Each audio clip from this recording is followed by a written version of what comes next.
All right, so first things first, we got to talk about who we're even dealing with here.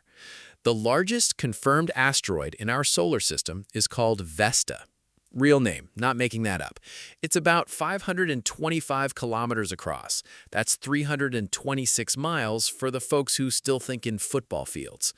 For comparison, the asteroid that wiped out the dinosaurs 66 million years ago, the Chicxulub impactor, was about 10 kilometers wide. 10.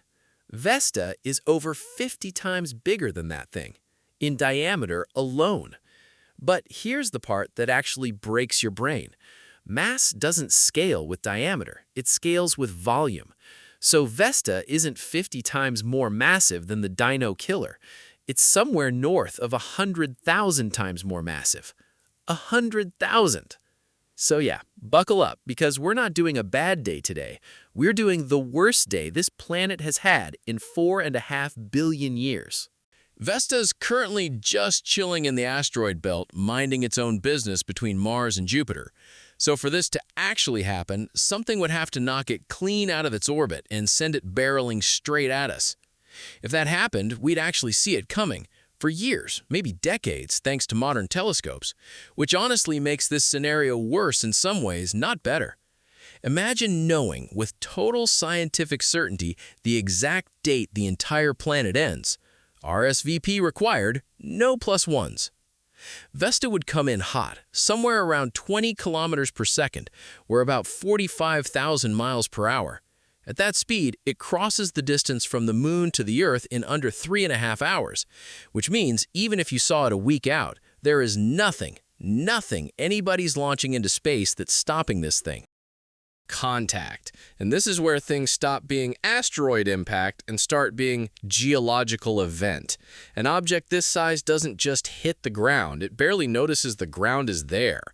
Vesta would punch straight through the atmosphere in under a second, then slam into the crust with enough force to release energy roughly equivalent to several 100 million times the total combined nuclear arsenal on Earth, detonating all at once. The impact instantly vaporizes rock down to depths of dozens of kilometers, punching clean through the crust and probably into the upper mantle. We're talking about a crater that isn't measured in miles, it's measured in a meaningful percentage of the planet's circumference. Everything within roughly a couple thousand miles of ground zero is gone in the first 10 seconds. Not damaged, gone.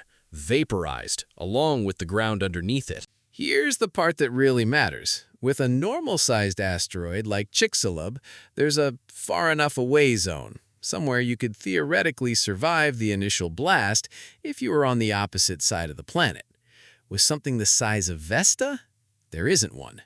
The impact would eject so much molten rock and debris into orbit that a huge chunk of it falls back through the atmosphere everywhere on Earth simultaneously, superheating the entire sky. Scientists have a name for this from studying smaller ancient impacts. It's called a global broiler event. Basically, the whole sky turns into an oven broiler for a few hours, and anything not underground or underwater gets cooked from above, everywhere at the same time. Oceans on the side of the planet closest to impact would flash boil off in an instant, kicking off tsunamis that don't measure in the hundreds of feet, they measure in miles. An impact this size doesn't just crack the crust locally, it rings the entire planet like a bell. Seismic waves powerful enough to trigger earthquakes and volcanic eruptions on literally the opposite side of the Earth from the impact, in a phenomenon scientists call the antipodal effect. Basically, hit one side of an orange hard enough and the peel cracks on the other side too. Except this orange has several billion people living on it, and it's not peeled it's cracking, it's the entire Pacific Ring of Fire deciding to erupt in unison. Every major fault line on the planet gets triggered within hours.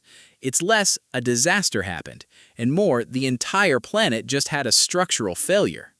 By the end of day one, the atmosphere is choking on vaporized rock, sulfur, and soot from continent-sized wildfires ignited by all that falling debris. Within days, sunlight gets cut off almost entirely worldwide, not partially blocked like a bad smog day, cut off. Noon looks like midnight everywhere on Earth at the same time.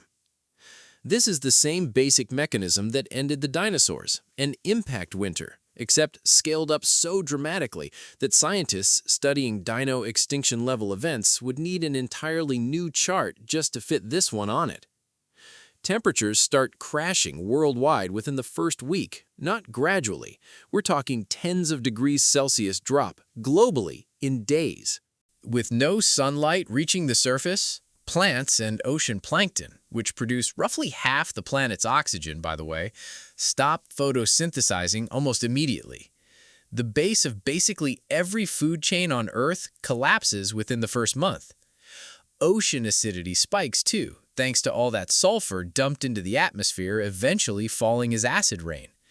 So even the stuff that survived the initial blast and the global broiler and the earthquakes is now dealing with oceans that are actively hostile to most marine life. At this stage, we're not talking about a bad year for humanity.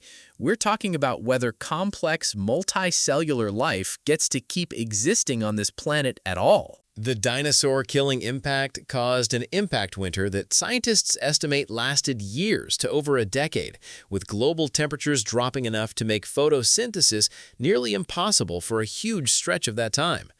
That event, with an asteroid a fraction of Vesta's size, ended roughly 75% of all species on Earth. Scale that up by 100,000 times the impactor mass, and researchers who model these events suggest we're not looking at years of winter. We're looking at a scenario that could sterilize the surface of the planet almost entirely, similar in severity to some of the theoretical planet-forming impacts from Earth's early history, billions of years ago. Here's a fact that puts this whole thing in perspective. Scientists believe the Moon itself was formed by a Mars-sized object, something researchers call Theia, estimated at somewhere around 6,000 kilometers across, slamming into early Earth billions of years ago. That impact was so massive it partially melted the entire planet and blasted enough debris into orbit to form the Moon. Vesta, at 525 kilometers, is nowhere near that scale.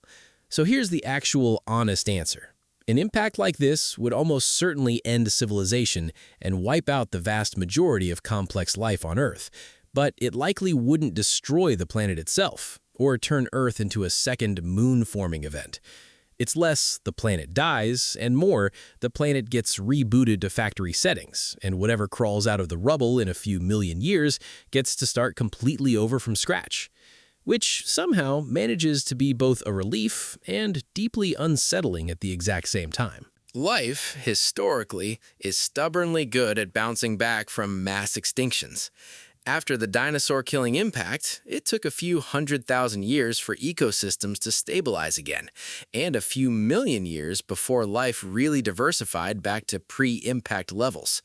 Mammals, tiny and mostly ignored before that impact, used the empty world left behind to take over completely, which eventually, several tens of millions of years later, led to you.